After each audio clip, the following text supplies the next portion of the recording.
ይህ የምፅዓቱ አዋጅ ነጋሪ አገልግሎት ወቅታዊና ዕለታዊ ወጎችን በማቅረብ ትንታኔ የምንሰጥበት የተለያዩ እንግዶችንም በመጋበዝ የምናቀርብበት መድረክ ነው። መረጃዎችን ያጠናከረ ይዞልን የሚመጣው ፓስተር አለማየሁ ነሙ ሲሆን ፕሮግራሙን የመራና መሰናዶውን ኤዲት በማድረግ ወደ እናንተ የሚያቀርበው ይልቃል አስራት ነው። መልካም ጊዜ። ሻሎም ሻሎም፣ ውድ የተከበራችሁ የምፅዓቱ አዋጅ ነጋሪ አድማጮቻችንና ቤተሰቦቻችን ሰላም ለእናንተ ይሁን። ዛሬ እንግዲህ ዕለተ አርብ ነው። የዕለተ አርብን የቀኑን መረጃ ወደ እናንተ ለማድረስ ከፓስተር አለማየሁ ጋር ተገናኝተናል። እንግዲህ ጊዜያችን መልካም እንዲሆን እንመኛለን። ይልቃል አስራት ነኝ ከምፅዓቱ አዋጅ ነጋሪ አገልግሎት። ውድ አድማጮቻችን እንግዲህ የዓለማችን ወቅታዊ ጉዳይ በትንቢታዊ መነጽር እያየን ወደ እናንተ መረጃዎችን እያመጣን እንዲሁም ደግሞ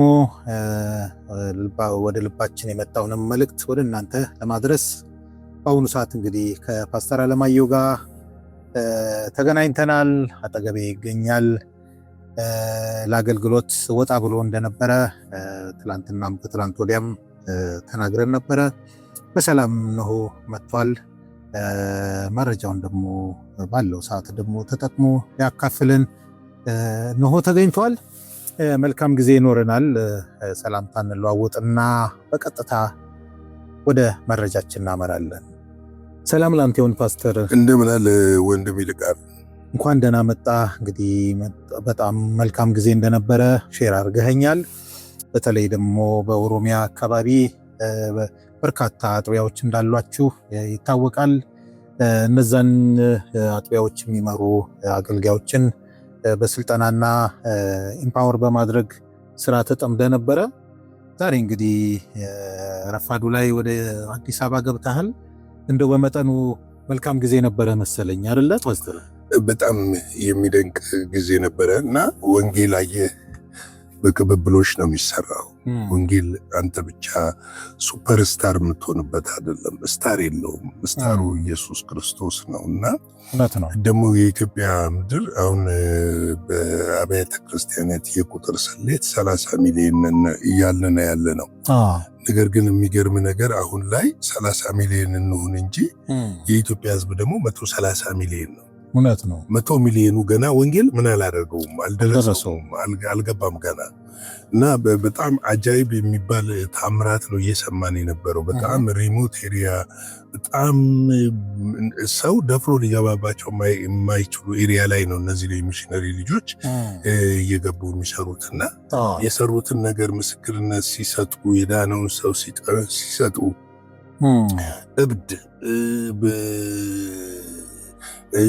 በአጋንንት የታሰሩ ሰዎች ከተለያየ ቦታ መተው እነሱ ጋር እየተፈቱ እንደገና እነሱን ደቀ መዝሙር አድርገው ለአገልግሎት ሲጠቀሙባቸው ስታይ ከዚህ በላይ እረፍት ምን አለ? ወንጌል እኮ ወንጌል በቃ ከሰው መዳን በላይ ምን ያስደስታል? ከሰው መፈወስ በላይ፣ ከሰው ደቀ መዝሙር መሆን በላይ ምን ያስደስታል? እና አንዱ ስልጠናችን የነበረው የመጨረሻው ዘመንና የትንቢት ፍጻሜዎቹና የመጨረሻው ዘመን ዝግጅት ምን ይመስላል በሚል ነገር ነበረ ስልጠና የሰጠነው። ወደ 2 ሰዓት በዚህ ጉዳይ ላይ ስልጠና ሰጥቼ ነበረ። ሞርዛን የተያያዘ ነው። ተልኮ ላይ ያተኮረ ነው። ቤተክርስቲያን ተከላ ላይ ያተኮረ ነው። ህይወታቸው ላይ ያተኮረ ነው። ኑሮ ላይ ያተኮረ ነው። አገልግሎት ላይ ያተኮረ ነው እና በጣም የሚገርም ጊዜ ነበረን። ይሄ ትልቅ ፍሬም ነው እኮ ፓስተር። የሚገርም ትናንትና የጸሎት ጊዜ ነበረን ከሰዓት። ሁለቱም ግን ተከታታይ ስልጠና ከሰጠን በኋላ ትናንትና ከሰዓት የጸሎት ጊዜ ነበረ። ሰዓት ነው የወደቀው። እስከ ሌሊቱ 8 ሰዓት ሲዘምሩ እንደው ለአድማጮቻችን ትንሽ የቀዳሁት በሞባይል ነው ምሽት ስለሆነ ቪዲዮ ጥራት የለውም እንጂ እንደው የነገው የቀጥታ ስርጭት ላይ ትንሿን እንኳን እንደው ትንሽ 1 ደቂቃ 2 ደቂቃ ብትለቀቅ የሰው ሰው ለካ መንፈስ ሲነካው ምን እንደሚሆን ይታያልና የሚገርም ነገር ነበረ። እና ለወንጌል እንድንጨክን አድርጎናል። ከኛ አይደለም ከእግዚአብሔር ነው። እሱ ስለታዘዝ ነው የተደረገ ነገር እንደሆነ ነው ማስበው። በትንሹ ይሄን ይመስላል። እግዚአብሔር ይመስገን። ለማንኛውም እንኳን ደህና መጣ። እስኪ የምንነጋገርበትን አጀንዳ አድማጮች ማካፈል ይችላል። እንግዲህ ብዙ ጊዜ ይህ ነገር በስፋት እንግዲህ በቀጥታም ስርጭት እንመጣበታለን። ምክንያቱም አዌር መሆን አለባት ቤተክርስቲያን ብዬ ስለማምንና ሰሞኑን ሚዲያ ላይ ይዘዋወር የነበረው በጂፒኤስ ቤተክርስቲያን ነብይ ጉዳይ ብዙ ጊዜ እኛ ለማረም ሞክረናል። በፍቅር አቅኑ ስለሚል በእውነትና በፍቅር አቅኑ ስለሚል መጽሐፍ ቅዱስ በእውነትና በፍቅር ማቅናት ተገቢ ነው። ሰዎችን መደብደብ ብቻ አይደለም፣ ግን ቅንነት በተሞላ በፍቅር። በእርግጥ እነሱ የመስማት ልብ አላቸው የሚለው አንዱ ጥያቄ ነው እና አገልግሎታችን ጥንቃቄ የሚፈልግ ጉዳይ ነው። እውነት ነው። መጽሐፍ ቅዱስ በቆላስይስ ውስጥ ምን ይላል መሰለ? ንግግራችሁ በጨው የተቀመመ ይሁን ይላል። ምን ማለት ነው? በጨው የተቀመመ ማለት በጨው የተቀመመ ነገር ምን አይሆንም፣ አይሸትም፣ አይበሰብስም። እውነት ነው። ገብቶሃል? ረዥም ጊዜ መቆየት ይችላል። ንግግራችን ለሰው ጣፋጭ መሆን መቻል አለበት። ምንም የትም አካባቢ ምንም ይኑር፣ እንደ ህዝብን ማክበር አለበት። ማህበረሰብን ማክበር አለብን። ያላከበርከውን ህዝብ እንዴት ነው ወንጌል የምሰብከው? እውነት ነው። ገብቶሃል? እኛ እኮ ባሌ ስንገባ፣ አርሲ ውስጥ ስንገባ፣ ሙስሊሞች ጋር ስንሄድ አሰላም አለይኩም ብለን እኮ ነው የምንገባው። ዓላማችን እንዲድኑልን ነው፣ ስለምንወዳቸው ነው። ፍቅር ነው። ክርስቶስ ፍቅር ነው። ክርስቶስ እኮ ወደ ቀራጮች ለምን ሄደ? ወደ ፈሪሳውያን እኮ አልሄደም። በብዛት አይተህ ከሆነ ወደ ቀራጮች፣ ወደ ኃጢአተኞች ነው የሄደው። እንግዲህ ጥበብ የጎደለው ንግግር፣ ያልተቀመመ ንግግር፣ በስሜት በመነዳት የምናደርጋቸው ከመድረኮቻችን ላይ የሚወጡ ንግግሮች ሰዎችን የሚያነጹና ሰዎችን ወደ ክርስቶስ ኢየሱስ የሚያመጡ መሆን መቻል አለባቸው። ዋጋም ደግሞ ያስከፍላል። ከአንደበትህ የወጣውን ቃል መሰብሰብ አትችልም። ይወጣል። እኔ ዛሬ አሁን እዚህ ጋር የምናገረውን ከአንደበቴ የወጣውን ቃል መሰብሰብ አልችልም፣ ልሰበስበው አልችልም። ልሰበስበው ስለማልችል ከመናገሬ በፊት ሁለቴ ላስብ፣ ሶስቴ ላስብ ይገባል። ልክ ነው ፓስተር። ሁለቴ ሶስቴ ማሰብ የሚፈልግ ነገር ነው። ጥንቃቄ የሚፈልግ ነገር ነው። አንዱ በእርግጥ ይቅርታ ጠይቋል። ገብቶሃል? አሁን እሱ ብቻ አይደለም፣ ሁሉንም ብዙዎችን ይመለከታል ብዬ አስባለሁ። እንደው ወደ ይቅርታው ከመምጣታችን በፊት እንደው ለሌሎችም እንደው እንደ መማሪያ እንዲሆን ትንሽ እዚህ ላይ ቆየት ብለን ብናወራ የተሻለ ነው። ያው በያዕቆብ መልእክት ላይ እንደሚናገረው አንደበት እሳት ነው ይላል፣ ጥረትን ሩጫ ያቃጥላል ይላልና ፓስተር እንደሚታወቀው እንግዲህ የዚህ የሚዲያ አገልግሎት ያው ትንሽም ብትሆን የሚዲያ ሂደቱን እናውቀዋለን። ፖዚቲቭ ወይ ደግሞ አሉታዊውንም አዎንታዊውንም ውጤት እናውቀዋለን። በተለይ ደግሞ ያው ስልጠና በምንወስድበት ሰዓት ብዙ ጊዜ የሚነሳው የዚህ የሩዋንዳው ጥቃት እና እንደገና እልቂት የመጣው በአንድ ሰው በጣም በተወሰነ ሰከንድ ወይ ደግሞ በአንድ ደቂቃ ባልሞላ ጊዜ ውስጥ የተናገራት ንግግር ያመጣችው ጥፋት ዓለም እስኪያዘን ድረስ ያመጣውን ውጤት አይተናል እና በሀገራችን ያሉ መንፈሳዊ የምንላቸው ቻናሎች ይገርምሃል ፓስተር ከ30 በላይ ነው ያሉት። ከ30 በላይ መንፈሳዊ የተባሉ ቻናሎች አሉ። ምን ያህል ኢምፓክት አመጡ የሚለውን እሱን ለጥናት አድራጊዎች እንተውና፣ ነገር ግን የሚዲያ አጠቃቀም የሚባለው ነገር በጣም ትልቅ ነጥብ ስላለው እያንዳንዱ ሚዲያ የራሱ ፖሊሲ ኑረው የራሱ ኤዲቶሪያል ቦርድ ይኖረው ምን የሚታወቅ ነገር የለምና እንደዚህ አይነት ጥፋት ያመጣልና ከዚህ በኋላ ጥንቃቄ እንዲደረግ እንደው ምልከታህንም እንድታሳይና ስልጠና መውሰድ ያለባቸው አካላት ደግሞ ካሉ ስልጠናም እንዲወስዱ እንደው በፍቅር እንድትናገር ብዬ ነው ፓስተር። አዎ እንግዲህ ምንድነው መሰለ አሁን ከመድረኮች ላይ የሚወጡ ንግግሮች መቀኘት አለባቸው። መብሰል አለብን፣ ቆም ማለት አለብን። የበሰልን ካልሆነ በስተቀር የምንናገራቸው ህዝብ ልል ስላለ ስላጨበጨበ አይደለም። ህዝብን ለማጨብጨብ ድርጊትም ጭምር ንግግር ብቻ ሳይሆን ድርጊትም ለወንጌል እንቅፋት ይሆናል። አዎ ለመሰለ ህዝብን ለማስደሰት ህዝብን ለማስጨብጨብ አይደለም። እኛ ክርስቶስን ደስ ለማሰኘት ነው የተጠራ ነው። ክርስቶስን ደስ ለማሰኘት ስለተጠራን ይሄ ነገር ጥንቃቄ መያዝ ይሻላል። እንግዲህ አሁን የሚዲያ አጠቃቀም ላይ ከሄድን በጣም ጥንቃቄ የሚገባው ነገር ነው። ምክንያቱም በሚዲያ የምታሰራጨው ነገር ስደትን ሁሉ ሊያስነሳ ይችላል። አሁን ለምሳሌ እኔ ይሄን ነገር ኢሚዲየትሊ እንደሰማው በዛ በሰላሌ ላሉት ቅዱሳን ነው ያሰብኩት። የተጨነቁ ለነሱ ነው። ለምን ሰይጣን ትልቁ ታርጌቱ ሰዎችን ማጥፋት ነው። ልክ ነው። ትልቁ ታርጌቱ ገብተዋል። ደም ማፍሰስ ነው ትልቁ ታርጌቱ። ይህን ተጠቅሞ እነዚህ ምስኪን ምንም የማያውቁትን ቅዱሳን አደጋ ላይ እንዳይጥል ፈርቼ ነበር። እስካሁን ምንም ነገር ባይኖርም እንግዲህ ምንድነው ሚዲያ ሲጠቀሙ ሚዲያ ያላቸው በሙሉ ስብከቶቻቸውን ሊሆን ይችላል፣ መልእክቶቻቸውን ሊሆን ይችላል፣ ጸሎቶቻቸውን ሊሆን ይችላል ሲያስተላልፉ ህዝብ ጋር ምን መድረስ አለበት፣ ምን መድረስ የለበትም። ገብቶሃል? መቁረጥ የሚባል ነገር እኮ አለ። ከዛቸው ከአዳራሽ እንዳይወጣ አድርጎ መቁረጥ የሚባል ነገር እኮ አለ። ቻናል ላይ ስታስተላልፈው ደግሞ በብዙ 100,000 ህዝብ ነው የሚያዩ። ምናልባትም ሚሊዮኖች ደግሞ እንደዚህ አይነት እጸጾች ምን እንደሆነ ልንገር፣ ቶሎ ነው የሚስፋፉት። አሁን አንድ በጎ ነገር ብትናገር ማንም ዞር ብሎ ያየው። አንድ ግን መጥፎ ነገር ከተናገር ያ መጥፎ ነገር በአንዴ ከተማን ሀገርን እሳት ነው የሚለው ለዛር ያዳርሳል። ቅድም እንዳልከው ያዕቆብ እንደተናገረው እሱን ነገር በስፋት እንሰራበታለን። አንደበት እሳት ነው የሚለው ጥንቃቄ ስለሚያስፈልግና በሞቅታ በሆይታ መሆን የለበትም።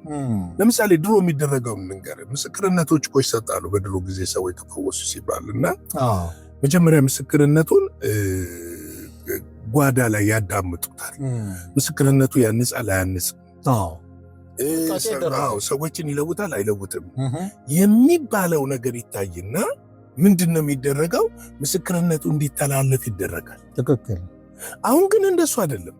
እንደወረደ ነው። በጣም እንደወረደ ይተላለፋል። እንደወረደ ሰው ይሰማዋል። እንቅፋት ሆነ። ለወንጌል እንቅፋት እየሆነ እየመጣ እኛንም እያሸማቀቀን መጣ። እውነት ነው። ይሄ ነገር ሊታረም ያስፈልጋል። እንግዲህ ከ30 በላይ ሚዲያዎች ምንድን እየሰሩበት ያለው የሚለውን ነገር እሱን ለእግዚአብሔርና ለነሱ ምን ልልህ ነው። ይህን እንደው ጠንከር ብለህ እንድትናገር የፈለግኩት ሰሞኑን እንደሚታወቀው የዚህ ሶሻል ሚዲያ ፕላትፎርም ምን አይነት ውዝግብ እንዳስነሳ አንተም ታውቀዋለህ፣ አድማጮችም ያውቁታል፣ ሁላችንም እናውቀዋለን። እና በዚህ ላይ እንግዲህ መንግስትም እርምጃ ወስዷል። እንግዲህ ህዝብን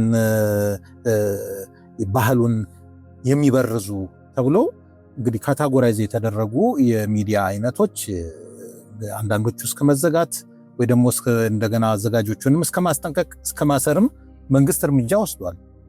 እዚህ ጋርም መወሰድ ያለበት እርምት እንዳለ እኔም ይሰማኛልና እንደው ምን አይነት ምክር ሀሳብ አለ በዚህ ጉዳይ ላይ? አሁን ሚዲያ መጠቀም ያለብን ለምንድን ነው የሚለው ነው። ሚዲያ የራሱ ፕሮፌሽናል አለው፣ ህግ አለው። ሚዲያ መጠቀም ያለብን አንደኛ እውነተኛና ተአማኒ የሆነ መረጃን ለማድረስ ነው አንዱ የምንጠቀምበት። ሁለተኛ ህዝብን ለማስተማርና ለማንቃት ነው፣ ለማነጽም ጭምር ነው። ሶስተኛ ህዝብን ለማዘጋጀት ነው። ለምን? ለመልካም ነገር፣ ለጥፋት አይደለም። ልክ ነው። ለመልካም ነገር ለማዘጋጀት ነው። ሚዲያ ታማኒነት ሊኖረው ይገባል። ታማኒነት ደግሞ የሚኖርህ በማህበረሰቡ ውስጥ ለእውነትና እውነትን ስትናገር ብቻ ነው ታማኒነት የሚኖርህ። አለበለዚያ ግን ለሳንቲም ብለህ የምትለቃቸው ነገሮች፣ ገንዘብ ለማግኘት ብለህ የምትለቃቸው ነገሮች ወይም ደግሞ በሰው ዘንድ ተቀባይነትና ተደናቂነትን ለማግኘት ብለህ የምትለቀው ነገሮች ይዋ ሊደር እንጂ ዞሮ ወደ ራስህ ነው የሚመጣው። ዞሮ ወደ ራስህ ነው የሚመጣው።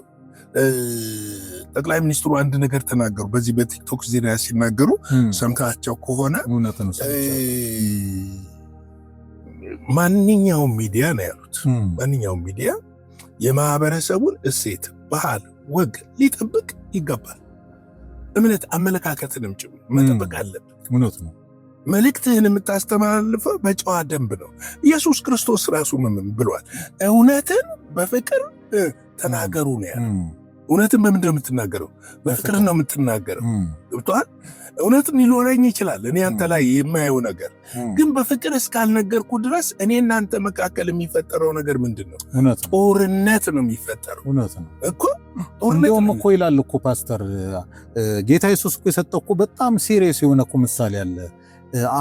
አንዱ ለአንዱ መሰናክል ከሆነ የወፍጮ ድንጋይ አንገቱ ላይ ታስሮ ባህር ላይ ቢወረወር ይቀላል ይላል። ይቀላል ይላል። አሁን ማለት ክብደቱን ነው የሚያሳየው። አሁን ይኸውልህ የልጆቹ ችግር ላይ እንምጣ። ችግራቸው ማኔጅ ከሚያደርጉት በላይ ገንዘብ መጣ። ገንዘብ ሌላ ጌታ ነው። እውነት ነው። አምላክ ነው። ትዕቢትን ያመጣል። እውነት ነው። ማናለብኝነትን ያመጣል። በአግባቡ መግራትና መግዛት ልትጠቀምበት ካልቻል ትዕቢተኛና ተሳዳቢ ያደርጋል። ደሞስ ምን አይነት ትውልድ ነው የምናፈራው? እሱን ነው አየህ። ስለዚህ ይቺ ነገር እኔ አሁን ይቅርታ አድርግልኝ ሄኖክን በጣም ወዶ አገልጋይ ነው፣ አውቀዋለሁ። ከዚህ በፊት እንደ ወንጌል እያለ ሐዋሳ በሚመጣ ጊዜ አውቀዋለሁ። እንዲህ አይነት ባህሪ እንዲህ አይነት ኔቸር ያልነበረው ልጅ ነው።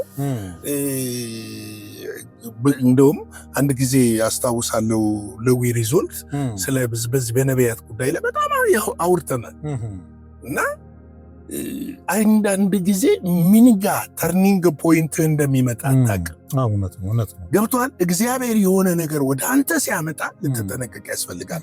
ለእግዚአብሔር ክብር ልታውለው ያስፈልጋል። እግዚአብሔር እንዲከብርበት ልታረቀው ያስፈልጋል እንጂ ያ ነገር ስለመጣ አንተ ስፔሻል ነህ ማለት አይደለም። የሰው ስፔሻል የለም።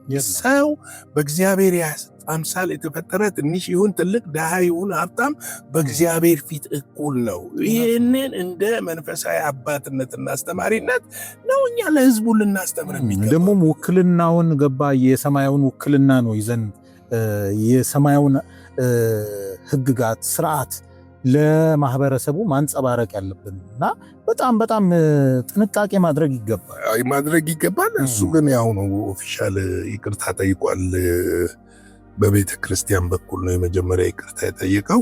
በኋላም ቪዲዮ እንደለቀቀ አይቻለው። ከዚህ ተግባሩ ይታረማል ብዬ አስባለሁ። እውነት ነው። በዛኛውም ጽንፍ ያለው ደግሞ በስህተት ከሆነ ከልብ የሆነን ይቅርታ ተቀብሎ ደግሞ ምህረትንም ማድረግ ይጠበቃል እላለሁ። ጌታ ይባርክ። ይሄንን ሀሳብ እንድናነሳ እድሉንም ስላገኘን እግዚአብሔር የተመሰገነ ይሁን። እንግዲህ ቅዱሳን ወንድሞቻችን እህቶቻችን፣ በዚህ በመጨረሻው ዘመን ብዙ ነገሮች ይከሰታሉና ጥንቃቄ ማድረግ ያስፈልጋል እንላለን። ጌታ ይርዳል። ሌሎችም ከዚህ ተምራችሁ የምትናገሩትን መድረካችሁ ላይ የምትናገሩትን ነገር ብትጠነቀቁ፣ በሚዲያ የምታስተላልፉትን ነገር ብትጠነቀቁና ለብዙዎች የወንጌል መሰናከያ እንቅፋት እንዳንሆን፣ ለብዙዎች ደግሞ መዳን ምክንያት እንድንሆን፣ ለብዙዎች የአገልግሎት ፍሬያማነት ምክንያት እንድንሆን ያስፈልጋል እላለሁ። ጌታ ይባርካችሁ። ለቀን ያለኝ መረጃ ይህንን ይመስላል። የጌታ ጸጋ ሰላም ከእናንተ ጋር ይሁን። ሻሎም። እግዚአብሔር አብስቶ ይባርክ ፓስተር። እንግዲህ ይህንን ወሳኝ ነጥብ አንስተ አጀንዳ አድርገ ለማህበረሰቡ እንደ ማስተማሪያ እንዲሆን እንዲሁም ደግሞ የሚመለከታቸው ወገኖች በታሪክ አጋጣሚ እጃቸው ላይ ሚዲያ ገብቷልና ኃላፊነት እንዳለባቸውና ተጠያቂነት እንዳለባቸውም ጭምር ማወቅ እንዳለባቸው እንደገናም ደግሞ የምንናገራቸው የምናወጣቸው ነገሮች ሁሉ ዋጋ ሊያስከፍለን እንደሚችል ተረድተን አስተውለን በጥንቃቄ መንፈሳዊ አገልግሎታችንን ማከናወን እንዳለብን እኛም እንደ ምጽአቱ አዋጅ ነጋሪ አገልግሎት ምክራችንን እንለግሳለን። የእግዚአብሔር ስም የተባረከ ይሁን። እንግዲህ ፓስተር እግዚአብሔር አብስቶ ይባርክ። ያው ከመንገድ ነው የገባው፣ ቤትህ እንኳ አልገባህም። ሳትገባ ነው ይህንን ቃለ መጠይቅ ያደረግነው። ይህንን አድማጮችም እንዲረዱም ስለፈለኩ ነው። እንግዲህ ውድ አድማጮቻችን ለዛሬ ይዘን የመጣ ነው ወቅታዊ አጀንዳ ይህንን የመሰለ ነው። ምሽት ላይ ደግሞ በሌላ መረጃና መልእክት ወደ እናንተ የምንመጣ ይሆናል። እስከዚያው ድረስ መልካም ጊዜ ይሆንላችሁ። ሻሎም። ለዛሬ ይዘን የመጣነው ወቅታዊ መረጃ ይህንን ይመስል ነበረ። በሌላ ጊዜ በሌላ መሰናዶ እስከምንገናኝ ሰላም ለእናንተ ይሆን።